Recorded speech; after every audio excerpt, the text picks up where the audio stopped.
First reading, a reading from the book of Sirach, chapter 2, verses 1 to 11.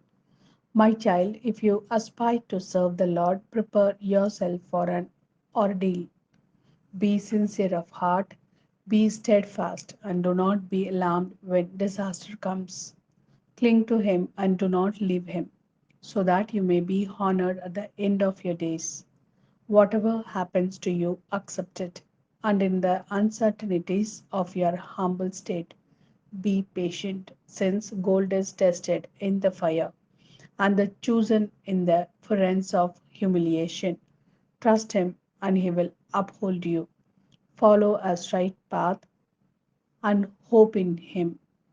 You who fear the Lord, wait for His mercy.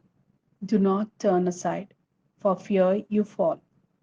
You who fear the Lord, trust Him, and you will not be robbed of your reward.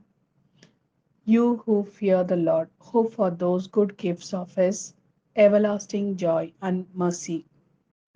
Look at the generations of old and see whoever trusted in the Lord and was put to shame, or whoever steadfastly fearing Him was forsaken, or whoever called to Him and was ignored. For the Lord is compassionate and merciful. He forgives sins and saves in the time of distress. This is the word of Lord. Thanks be to God. A reading from the Gospel according to Saint Mark, chapter 9, verses 30 to 37.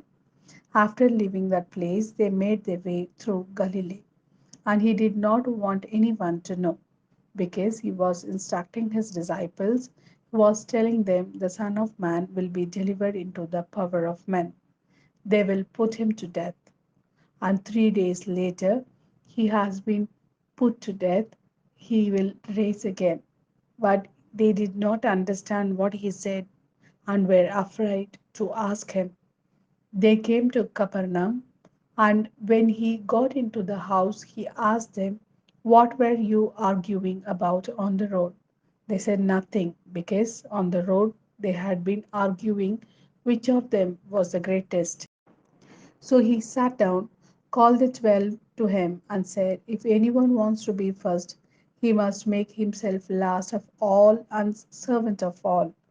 He then took a little child whom he set among them and embraced, and he said to them, anyone who welcomes a little child such as this in my name welcomes me, and anyone who welcomes me welcomes not me, but the one who sent me. This is the word of Lord. Thanks be to God.